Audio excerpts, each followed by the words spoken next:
আসসালামু আলাইকুম, সবাইকে ওয়েলকাম করছি আমার ইউটিউব চ্যানেলে। সবার কি অবস্থা, কেমন আছেন? আই হোপ সবাই সুস্থ আছেন, ভালো আছেন। আমিও আলহামদুলিল্লাহ ভালো আছি। এই তো চলে আসছি পুকুর পাড়ে। পুকুর পাড়ের ভিডিওটা আবারও শেয়ার করছি। পুকুর পাড়টা কিন্তু দেখতে ভীষণ ভালো লাগে। এখন বিকেল 5:30 আর সূর্য ডুবে যাবে যাবে এই অবস্থা আর কি। আমাদের এখানে দাঁড়ালে দেখা যায় যে সূর্য কিভাবে ডুবে, এই দৃশ্যটা কিন্তু আমি প্রায় সময় দেখতে পাই। এই সন্ধেবেলায় এখানে আসার একটা কারণ হচ্ছে আমাদের পুকুর পাড়ে অনেক কলা গাছ আছে। কলা গাছে মাশাল্লাহ অনেক কলাও আছে। এর আগেও আমি অনেক ভিডিওতে শেয়ার করেছি। তো আজকে একটা কলার ছড়া কেটে নিব। আমাদের গ্রামের ভাষায় কলার ছড়া বলা হয়। কোথায় কি বলে আমার জানা নেই, তবে আমি ছোটবেলা থেকে এটাই শুনেছি আর আমিও এটাই বলতেছি। কলার মোচা খেতে কিন্তু ভীষণ ভালো লাগে। আগে কিন্তু খাওয়ার অতটা ইচ্ছুক ছিল না, আগে কিন্তু ফেলে দিতাম। তবে হ্যাঁ, মাঝে মধ্যে খাওয়া হতো, সেটা হচ্ছে ভর্তা তৈরি করে। তেঁতুল দিয়ে ভর্তা তৈরি করে খেলে কিন্তু ভীষণ ভালো লাগে। সেই সাথে যদি লেবু পাতা দেওয়া হয় তাহলে তার তুলনাই হয় না, কারণ লেবু পাতার সুন্দর একটা স্মেল আসে। গ্রানটা আমার কাছে কিন্তু ভীষণ ভালো লাগে, লেবু পাতার গ্রান। তো মাশাল্লাহ দেখতেই পাচ্ছেন অনেকগুলা কলার ছড়া, প্রত্যেকটা গাছে কিন্তু একটা একটা করে ছড়া। তো দেখি কিন্তু ভীষণ ভালো লাগছে। তো এখান থেকে কিন্তু আমি একটা ছড়াই কেটে নিব।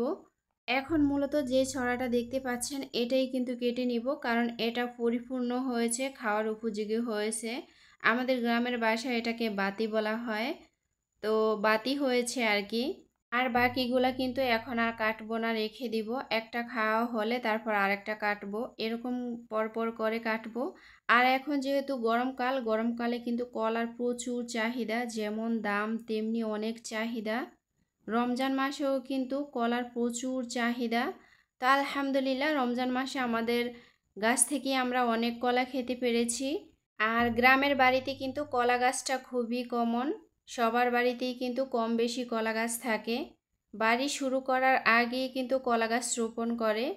আসলে গ্রাম মানেই হচ্ছে গাছপালা, এটা সেটা। আর গ্রামে কিন্তু সব সময় ফ্রেশ জিনিসটাই খাওয়া হয়, যে কোনো জিনিসই বলতে পারেন। তো আলহামদুলিল্লাহ সব সময় ফ্রেশ খাওয়ার চেষ্টা করি। আর ফ্রেশ জিনিস কিন্তু আমাদের স্বাস্থ্যের জন্য অনেক উপকার। শহরে কিন্তু এরকম ফ্রেশ আপনি পাবেন না, যতই না চেষ্টা করেন। পাওয়া যায়, তারপরও গ্রামে যেরকম সচরাচর পাওয়া যায় ঠিক এরকম পাওয়া যায় না আর কি। আমি কলার ছড়াটা কাটার পরে সাথে সাথে নিচের দিকে গড়িয়ে পড়লো। আমার ভীষণ হাসি পেয়েছিল, কেমন করে এটা গড়িয়ে গেল। কলা ছড়াটা সাইজে যদিও একটু ছোট ছিল, কিন্তু কলাগুলা ছিল খুবই মোটা মোটা। আমরা কিন্তু কলা গাছের ওই রকম পরিচালনা করি না, তবে পরিচালনা করলে কিন্তু কলার ছড়াগুলো খুবই বড় বড় হয়, কলাগুলোও কিন্তু অনেক মোটা মোটা হয়। তো আমাদের মানুষ যেহেতু অল্প, যতটুক হয় আলহামদুলিল্লাহ আমাদের যথেষ্ট হয়ে যায়, যার কারণে ওরকম পরিচালনা করা হয় না। তো চলে আসছি রান্নায়। এগুলো হচ্ছে পোয়া মাছ, নদীর মাছ। এই নদীর মাছ আমি আজকে ভুনা করব সাথে 2টা আলু দিয়ে। আমার বাচ্চারা কিন্তু আলু খেতে ভীষণ পছন্দ করে। পোয়া মাছের সাথে আমি অন্যান্য সবজি দিয়েও রান্না করে দেখেছি। পোয়া মাছের সাথে কিন্তু আলুটাই সবচাইতে মানানসই। পোয়া মাছ তরকারি দিয়ে রান্না করলে পানসে পানসে লাগে, কেন লাগে আমি জানি না। এই মাছের স্বাদটাই কিন্তু একটু মাটি মাটি। কার কাছে কীরকম লাগে আমার জানা নেই, আমার কাছে ঠিক এরকমই লাগে। তবে খেতে কিন্তু ভীষণ ভালো লাগে। আমার কিন্তু কোনো বাছগোছ নেই, আমি সব খাবার মাশাল্লাহ খেতে পারি। আর আমার বাড়ি হচ্ছে গ্রামে, আমি সব সময় মাটির চুলায় রান্না করি। মাটির চুলার রান্না কিন্তু অনেক মজার হয়। আমার লাকড়ির কোনো অভাব নেই, বরং আমি লাকড়ি বিক্রি করি।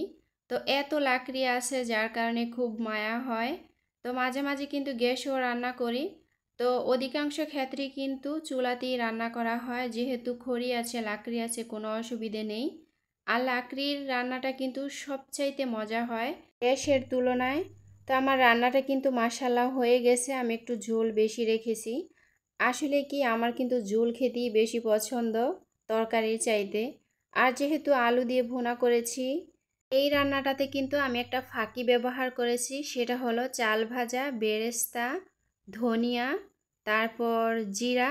এই চারটা একত্রে মিলে মিক্স করে একটা পাউডার তৈরি করা হয়, সেটাই ব্যবহার করেছি। সেটা দিলে কিন্তু খাবারের স্বাদটা অনেকটাই বেড়ে যায়। ছোটোবেলা থেকেই কিন্তু এটা খেয়ে এসেছি। এক এক অঞ্চলের রান্না কিন্তু এক এক রকম। তো সেই সাথে আলুর ঘাটি রান্না করতেছি। এটা হলো গাছের আলু। মাটির নিচের আলু খেতে কিন্তু অনেক মজার, অনেকেই জানেন। তো সেই আলুটাই কিন্তু আমি আজকে ডালের মতো রান্না করতেছি, সাথে চিংড়ি মাছ দিয়ে।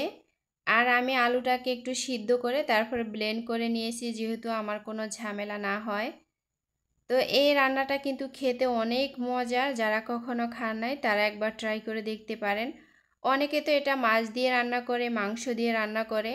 তো ডাল রান্না করি কি না আমার জানা নেই। আমি কিন্তু ডালও রান্না করি সাথে চিংড়ি মাছ দিয়ে। অসাধারণ হয় খেতে। এই আলুগুলা একটু আঠালো টাইপের হয়, যার কারণে ব্লেন্ড করার পরে দলা পেকে গেছে। তো আমি ঘুটনি দিয়ে একটু ঘুটে নিলাম। আর এই রান্নাটা কিন্তু বারে বারেই নড়াচড়া করা লাগে, না হয় কিন্তু নিচে লেগে যায়। এই আলু রান্নাটা তো অনেকে অনেকভাবে খেয়েছেন। যারা কখনো আমার মতো করে খান নাই তারা কিন্তু একবার ট্রাই করে হলে খেয়ে দেখবেন। খেতে কিন্তু ভীষণ মজা। তো কথা বলতে বলতে আমার রান্নাটা কিন্তু অলরেডি হয়ে গেছে। এটাকে আমি আবার নামিয়ে নিয়েছি। সেই সাথে এখন যে বীজগুলা দেখতে পাচ্ছেন এগুলো হচ্ছে ক্যাস্টর। ক্যাস্টর অনেকে হয়তোবা চিনেন, আবার অনেকে হয়তোবা চিনেন না। আমাদের বাড়িতে কিন্তু ক্যাস্টর গাছ আছে। আর ক্যাস্টর অয়েল কিন্তু আমাদের মাথার চুলের জন্য সবচাইতে উপকারী। ত্বকের জন্য যেমন উপকারী, ফাটা দাগের জন্য উপকারী। তো ক্যাস্টর অয়েল কিন্তু আমি ভীষণ পছন্দ করি। আর ক্যাস্টর দিয়ে ভর্তা তৈরি করে খেলে কিন্তু ভীষণ ভালো লাগে। এছাড়া ক্যাস্টর দিয়ে আপনি শাকভাজি করে খেয়ে দেখবেন, অসাধারণ হয়। শাকের স্বাদটা এতটাই বেড়ে যায় বলার মতো না।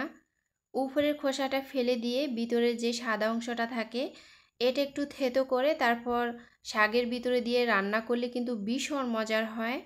তো এই ক্যাস্টরগুলো আমি আজকে রোদে দিব। আর রোদে না দিলে কিন্তু সব জিনিসই নষ্ট হয়ে যায়। আর এখন কিন্তু রোদের তাপ প্রচুর, যে কোনো জিনিস দেওয়ার সাথে সাথেই কিন্তু একেবারে মচমচে হয়ে যায়। এর আগে আমি কালো জিরা রোদে দিয়েছিলাম। কালো জিরা কিন্তু আমাদের শরীরের জন্য অনেক উপকার।